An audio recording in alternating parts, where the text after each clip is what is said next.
What is the purpose of 5G? Is it for machines, humans, or artificial intelligence? Join me for a second episode of the AI Organization. Let's begin.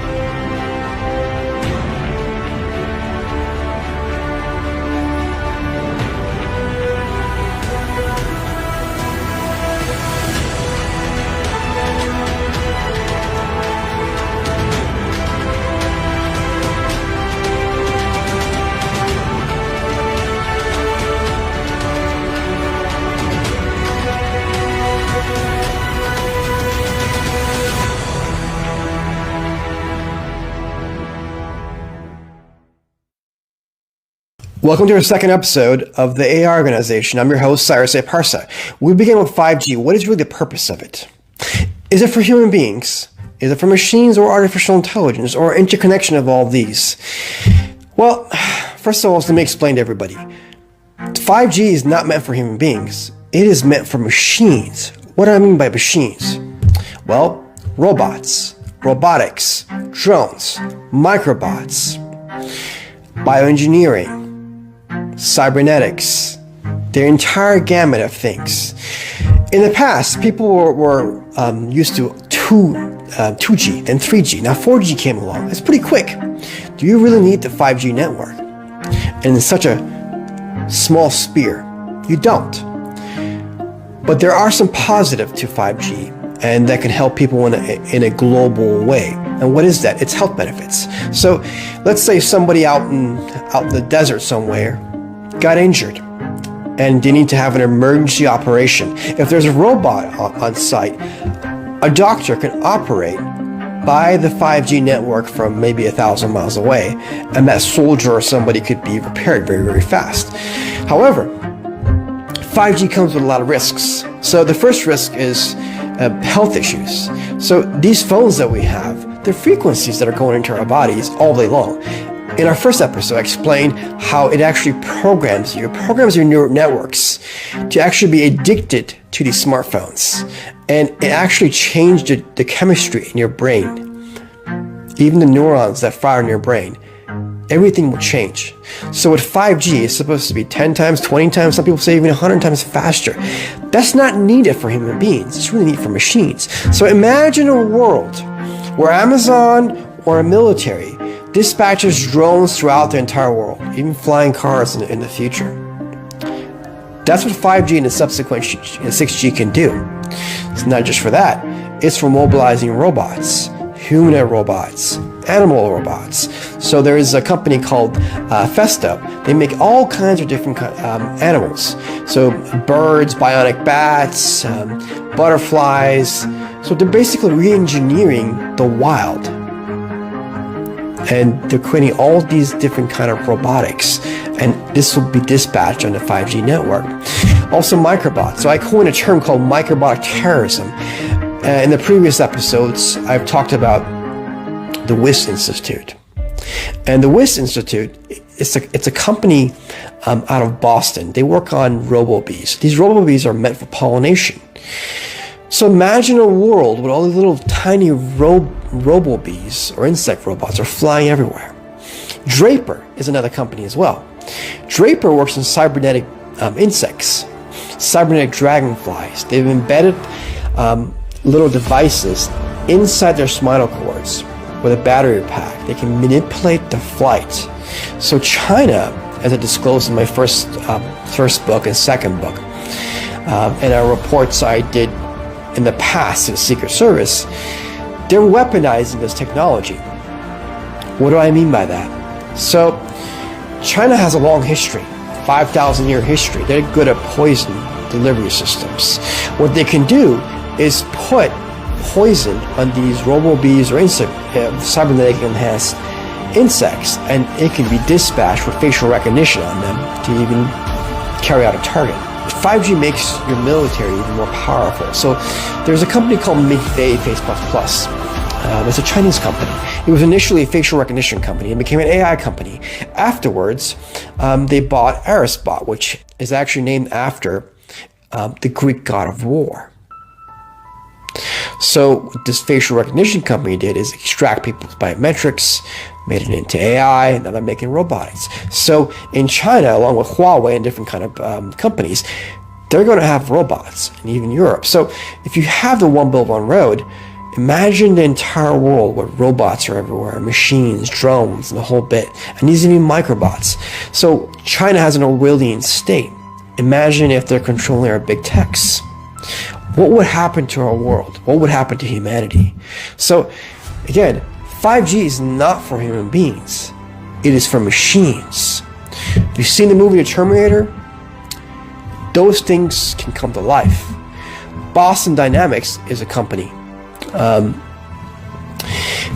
of Boston, and they build robots. They have dog robots, they have humanoid robots, and different type of robotics are developing. Out of MIT, they have little cheetah robots, and they can do swarm techniques, which is those cheetahs can actually swarm a target 8 at a time. So imagine these drones, what they can do to people. So who's going to be in control of these drones? People, governments, corporations. So I've created this channel because I wrote a few books, and I researched over 1,000 AI robotics and biometric companies, and trying to get the word out. It got into the White House and different places, and I warned different avenues of the dangers the world faces, but I haven't got an avenue from mainstream media. So I've created this channel to actually warn people of the dangers of artificial intelligence, robotics, and 5G, which are numerous. So again, let me repeat one more time. 5G is not for human beings. It's for machines, robotics, and IoTs. So imagine a world when you walk out somewhere and boom, it notices your face, the facial recognition, the all-seeing eye. Orders you a taxi. That makes you happy, right? You walk into a mall. Okay, Mr. or Mrs., this is what you would like. Let me give you this. This is what they bill it as. Everyone bills 5G as a good thing. But look at humanity. We've had conflicts for thousands of years. We can't even control ourselves now with the left and the right fighting each other all the time. So imagine when there's this network of corporations controlling these machines and drones. And these corporations are run by just a few people, and they have all these employees that are beholden to their paychecks. Can they really make sure that bad things don't happen if they happen right now? Imagine. So can we give Amazon the control of these? Can we give Microsoft? Can we give Google, who has a huge interface? It's not looking that good. But fortunately, the U.S. administration is creating a lot of positive initiatives to counteract this. And the way 5G needs to be deployed, in my opinion, based on my research, 1,000+ companies that I've researched, it should not be near the vicinity of your families and residential. It's really meant for mobilizing machines and having defense capabilities against attacks. So it needs to be done in this way. And unfortunately, a lot of our CIA intel guys and the FBI guys and the Homeland Security gentlemen and a lot of people in the government, they're people too, okay? They have families, they work hard, but they get social engineered as well. You have all these tech guys who are really, really interested in their tech. They want to develop things, they want to explore, they want to have a good time and do good things with their lives. But usually technology is ahead of our ethics and where we need to be. So what happens is through the excitement, they social engineer the emotions of the people who make these decisions. And money is involved. People want to make money, right? So we went to China, we lost, how much did we lose in America? How many factories, how many people's lives when Bill Clinton approved the WTO in the year 2000. Think about that. And then I was there when it happened. Right away I was thinking this is the end. In 20 years, China's going to take over everything. They're going to stop manipulating the currency, steal our stuff, and they start doing that exactly that way. So now the biggest threat to the world is really China, and this administration is facing that head on. And I've been doing a lot of work behind the scenes and writing a lot of articles and these books, and it's gotten to the White House, it's gotten to a lot of intel communities, and they realize the dangers. And the Europeans really need to realize it as well. So I just had an interview with a gentleman who represents some people in Israel. So anyway, this is our second episode. I promised to talk about 5G and also cybernetics. So how does it relate to cybernetics? Well, Neuralink wants to implant things in your head, and so you can connect with the network and you don't have smartphones inside you. So I spoke about biodigital social programming and the replicating software. That the human neural network process is kind of similar to these machines. So if you believe in a faith, you look at all the ancient religions, from Zoroastrianism to Buddhism to Judaism to Christianity, to all those different kind of things around the world. They all talk about how the human body and the human brain was made in the image of a higher power of God. So what Elon Musk and all these people want to do is create an artificial general intelligence. So they realize the power of the human brain. But why isn't it we don't tap in this power? Well, think about it. It'd be Star Wars.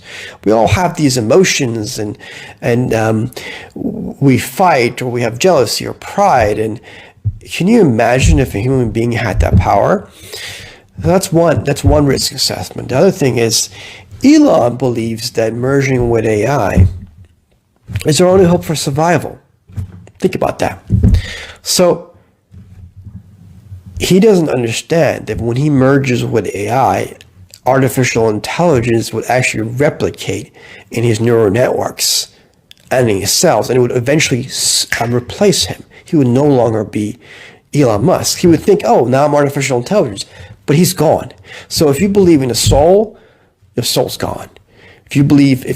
Most scientists don't believe in a soul. Maybe they're agnostic, or maybe they're open to it. They believe in a digital self or a conscious self, the ones who are agnostic. So that can be replaced by artificial intelligence. If you're a complete atheist, you just think this is all hogwash. So you don't believe things until it's proven to you. But if that's the case, we shouldn't make these moves unless we verify everything. This is we're coming to an avenue that we can endanger the human race. So that's why I wrote the second book, Artificial Intelligence, Dangers to Humanity.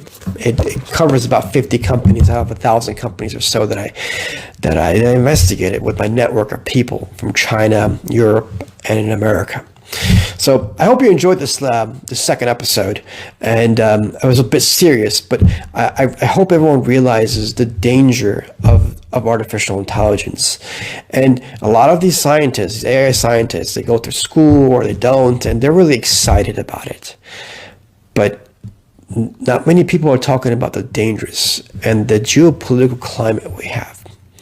So the next episode, we're going to get into that, and Google as well. So I thank you for joining the AI organization. Until next time, this is Cyrus and Parsa. Thank you. This is Cyrus A. Parsa. I formed the AI organization with the hope and wish to safeguard humanity from any dangers posed by artificial intelligence, robotics, 5G, and the geopolitical climate that we all face today. We need your help. If you wish to donate or contribute, please find the links down below. If you want to contribute with a specialized skill, you may email us or use one of the social media networks we have within the links.